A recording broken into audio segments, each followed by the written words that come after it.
¿Qué tal, queridos amigos? Estamos en Querétaro, uno de los centros neurálgicos de la historia de nuestro país. Aquí triunfó la reforma, aquí también se acabó con un conservadurismo que había llegado a la traición, con aquellos que creyeron posible traer a un príncipe extranjero para que gobernara un país que no necesita de extranjeros para ser gobernado. Aquí, en el Cerro de las Campanas, acabó aquella aventura del supuesto archiduque de Austria, en mala hora, convencido por una serie de traidores para que viniera a México. Y aquí también hablamos el día de hoy sobre todos aquellos felones, rufianes, que han pasado por nuestro país, por la presidencia de nuestro país, hasta aterrizar el día de hoy en Palacio Nacional, una especie de cuna de lobos. ¿Se acuerdan ustedes de aquella telenovela, Cuna de Lobos? Bueno, pues este sería cuna de víboras, para honrar así a personajes de la talla de Jesús Ramírez Cuevas y de el que ya estuvo por la oficina de la presidencia, ya no está en apariencia para que se encargue de los negocios de la familia López Obrador, Alfonso Romo. Y por ahí pasó también, como no, algunos funcionarios, han pasado algunos funcionarios lamentables, como Manuel Bartlett, como Alfonso Durazo, que está esperando ya con ansia hincarle el diente a Sonora. ¿Qué pasa con Sonora? ¿Por qué castigan tanto a este estado? Ya llevan varios gobernadores caciquiles y siguen metidos en ese mismo embrollo con elecciones dominadas por los narcotraficantes. Pero hoy recordaba, en plan de relajamiento, algunas anécdotas pues que pintan de cuerpo entero al sistema político mexicano. ¿Cuándo comenzó la corrupción?, pregunté al auditorio. Y me dijeron, hace mucho tiempo. Sí, pero hay que irle poniendo fechas. ¿Acaso comenzó en la época del general Cárdenas? Es difícil decirlo porque el general Cárdenas es un ícono de la Cuarta Transformación y en lo personal es una figura histórica a la que yo respeto. Sin embargo, no podemos negar que se apropió de Michoacán. Fíjense, han pasado por el gobierno de Michoacán 4 Cárdenas. Dámaso, el hermano, el general Cárdenas del Río, su hijo Cuauhtémoc y el nieto del general e hijo de Cuauhtémoc, Lázaro Cárdenas Batel. La historia ha sido decreciente. Bueno, Dámaso no tuvo mayor importancia, el general la tuvo mucho, hasta la fecha se le respeta en Michoacán, pero comenzó a explorarse en Michoacán lo que ahora se llama nepotismo y que antes parecía pues ser uno de los vicios más arraigados en el sistema político mexicano y ahora se ve con toda naturalidad. Por ejemplo, va a ser gobernadora de Guerrero, Evelyn Salgado, hija de un rufián, de un violador, el violador de Guerrero, quien como su registro se cayó en el INE, se le ocurrió imponer a su hija como candidata sin ningún antecedente de esta como política. A ver cómo les va a ir a Guerrero, a ver cómo le va a ir. ¿Y cómo le va a ir a Michoacán? Con el sucedáneo de Raúl Morón, Ramírez Bedoya, que realmente también es un político lamentable y que se dice que nada más va a estar allí para cederle el poder a Morón. Pero hablábamos de Adolfo Ruiz Cortines y recordaba una anécdota que me parece importante para dibujar cómo era el sistema político mexicano hace unos años. En la comitiva de don Adolfo, siendo presidente, por delante iba un camión que disponía colocándose siempre a la vanguardia para ir registrando una ruta de camellones o de jardineras para dar la impresión de que el señor Ruiz Cortines inauguraba nuevas avenidas. Pero el último camión de la caravana iba retirando las jardineras o camellones para ponerlas después en otro de los recorridos del presidente Ruiz Cortines. Hasta que también Ruiz Cortines se dio cuenta de la falacia, porque inauguraba granjas avícolas en todos los rincones del país. Esto es muy simpático, pero de repente, como a la quinta ocasión en que visitó una granja, se quedó viendo a un pollo pelón así, con mucha insistencia, y le dijo a aquel gobernador que lo acompañaba, le dijo: oiga, gobernador, ya no me tome el pelo, a ese pinche gallo pelón ya lo tengo muy visto. Y se sonó la carcajada y la fiesta continuó. ¿Podemos hablar acaso de que la verdadera corrupción, la ruptura, llegó con la matanza de Tlatelolco en 68? De Ordaz había hecho las cosas más o menos bien, hasta que la historia se le fue de las manos con una masacre injustificada, que él pretendió acabar lavándose las manos como Poncio Pilatos y como ahora hace otro señor que ustedes conocen.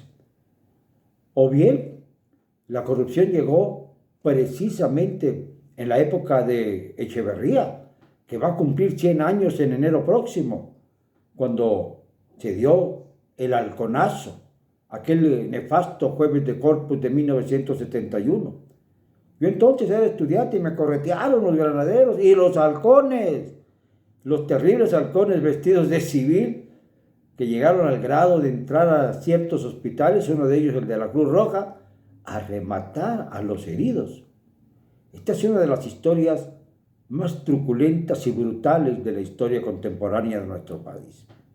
Y a Echeverría se le acusó alguna vez por genocidio, pero se le exculpó enseguida, siquiera a la salida de la Fiscalía Especializada para revisar los delitos del pasado, a la salida después de una larga comparecencia de ese procedimiento que se inició, la furia de quienes habían perdido a alguien, tanto en Tlatelolco como en la Ciudadela o en la caravana que surgió y siguió por Bucareli en aquel 10 de junio, se le echaron encima, lo jalonearon, yo creo que hasta le rasgaron su saco.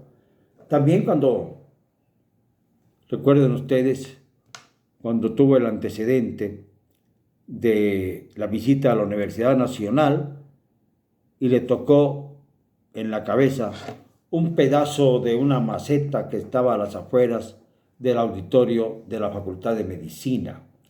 Y el que lo rescató fue nada menos que un elemento que luego sería un gobernador del estado de Morelos. ¿Sí? Así se dan las cosas. Fueron poco a poco uniéndose los alfiles para que el sistema político mexicano funcionara.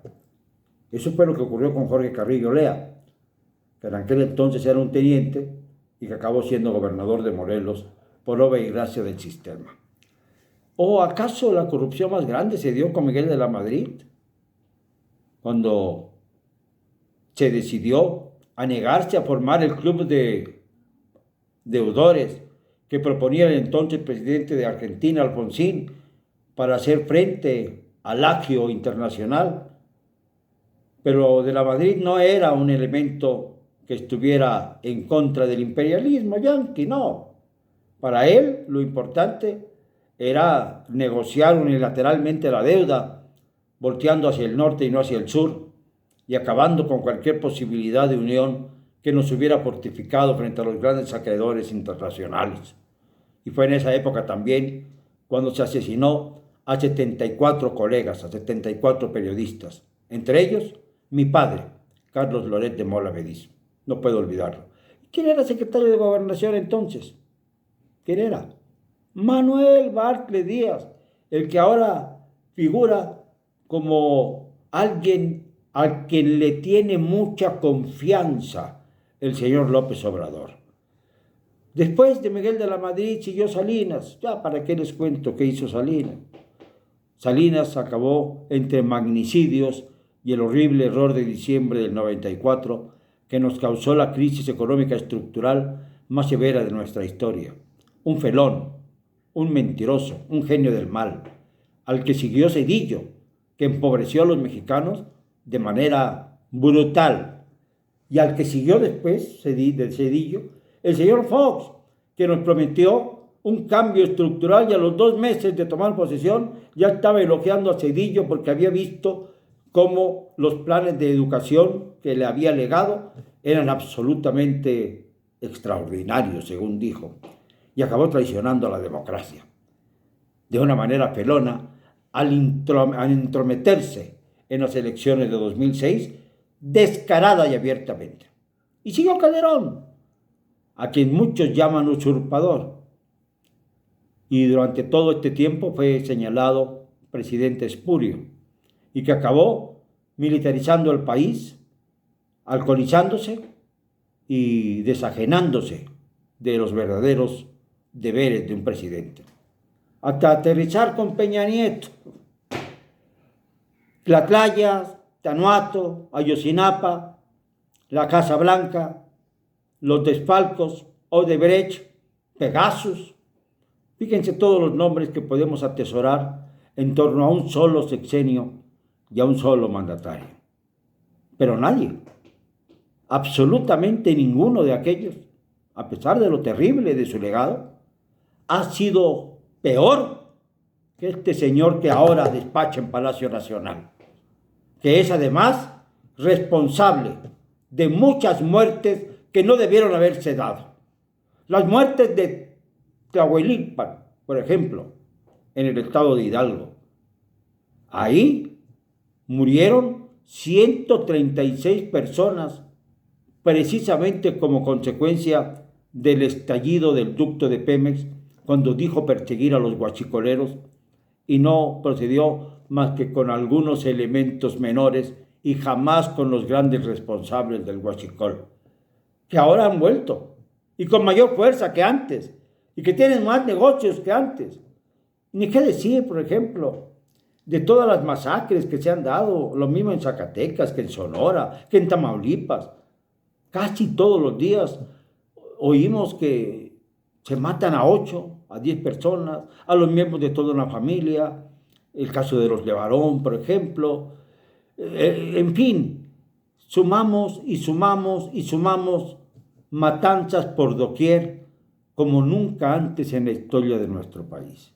Y por si fuera poco, para cerrar el círculo de los asesinatos, ahí están los números de la maldita pandemia. La pandemia que ha dejado un sesgo de dolor brutal a millones de mexicanos. Se habla de 250,000 muertos, pero oficialmente, porque la realidad es multiplicar por 3.8, y entonces nos encontramos con que estamos cerca de 1 millón de muertos por culpa de la pandemia, con la mayor letalidad en el mundo. Es decir, por cada infectado, por cada 1,000 infectados, se mueren el 8% o el 9%. Y esto es mucho más del 3.4%, que es la línea general de letalidad en el mundo. 5 puntos arriba de la línea general.